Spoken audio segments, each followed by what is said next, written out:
ஊராட்சி ஒன்றிய நடுநிலைப்பள்ளி ஊனமாஞ்சேரி. தமிழ். நீதியை நிலைநாட்டிய சிலம்பு நாடகமாக நடிக்க உள்ளனர். பொருள் ஈட்டுவதற்காக மதுரை நகரத்திற்கு கண்ணகியுடன் வருகிறான் கோவலன். அங்கு அவன் செய்யாத குற்றத்திற்காக மரண தண்டனை பெறுகிறான். 6000 ml நீதி வழங்கிய அரசர் மீது குற்றம் சாட்ட கண்ணகி தனது கால் சிலம்பை கொண்டு தன் கணவன் கல்வன் அல்ல என்பதை உணர்த்துகிறார்.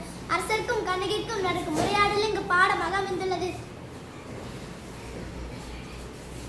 என்னை உள்ள விடுங்கள், என்னை உள்ள விடுங்கள், என்னை உள்ள விடுங்கள், என்னை உள்ள விடுங்கள். கண்ணை கோலத்துடன் ஒரு பெண் வந்து நிற்கிறாள். அப்படியா? அந்த பெண்ணிற்கு என்ன துயரமோ தெரியவில்லை, கேட்டாயா? கேட்டேன் மன்னவா, அதை பற்றி உங்களிடம் நான் கூற வேண்டும் என்று சொல்கிறார். அவள் உங்களிடம் நீதி கேட்டு வந்திருந்ததாக தெரிகிறது. சரி, அந்த பெண்ணை உள்ளே அனுப்பு. விடுங்கள்.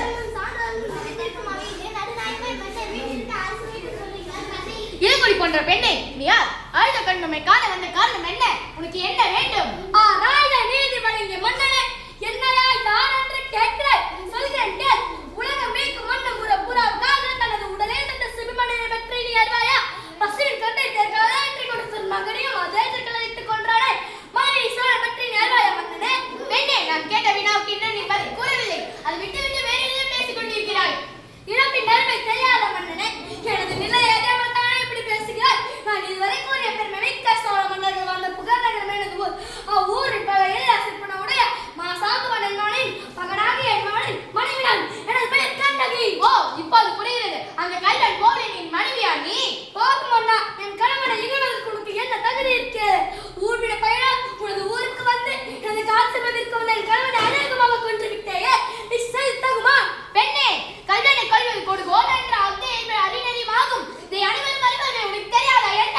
அன்னை தவறிய மன்னனை தவறேற்று வருகிற தண்டித்தல் அரை மனிதனை நானும் வருவேன். ஆனால் நீ கூறுவது போல என் கணவன் கல்வன் நல்லன். அவனிடம் இருந்த சிலம்பு அரசு கூறிய சிலம்பு என்று அச்சிலம்பு என்னுடையது. அதன் இடி சிலம்பு இதோ என்னிடம் உள்ளது. எனது கால் சிலம்பு பரல் மாணிக்க கற்களால் ஆனது. பெண்ணே, அரசைக்குரிய சிலம்பு பரல் முத்துகளால் ஆனது. நீ சொல்ல உண்மை அன்று. அரசைக்குரிய சிலம்பு பரல் முத்துகளால் ஆனது. ஆண்டோர் நிறைந்த இந்த அவைதனிலே அனைவருக்கும் உன்னை உணர்த்துகிறேன். யார் அங்கே? கோலமிருந்து கைப்பற்றிய சிலம்பை இங்கு கொண்டு வா. சிலம்பை பெற்ற மன்னர் அதை கண்ணகியிடம் கொடுக்கிறார். இதோ உன் கணவனிருந்து கைப்பற்றிய சிலம்பு. நீதி தவறாதவன் என்று போற்றப்படும் மன்னனே, என் கணவனை ஒரு தப்பும் செய்யாத என் கணவனை அநேகமாக கொண்டு விட்டாயே, நீ செய்ய தகுமா? தவறித்து விட்டேனே. பிற சொல் கேட்டு பெருமை செய்தேனே. யானோ அரசன், யானோ கல்வன், இதுவரை என் குலத்திலே எவரும் செய்யாத படித்தலுக்கு ஆளாகிவிட்டேன். இனிமேல் நான் உயிரோடு என்பது தகுமா? நீ எனக்கு வெண்கொற்ற கூட எனக்கு செங்கோல் தான் எதுக்கு என் வாழ்நாள் என்றோடு முடிவதாக. உனக்கு இனிமேல் சங்கோதல் ஏற்க, வெற்றி கூட ஏற்க, மதுரை நகருக்கு ஏற்க, இது எல்லாம் அழைட்டும் அழைட்டும் அழைட்டும் அழைட்டும். பாண்டிவரக்கம் வழங்கிய தவறான சிற்பல் உண்டான பழைய சொல்லிக்கு அஞ்சு அறநெறியில் இருந்து தரையில் மீது விழுந்து ஏற்கப்படுகிறார். Very good.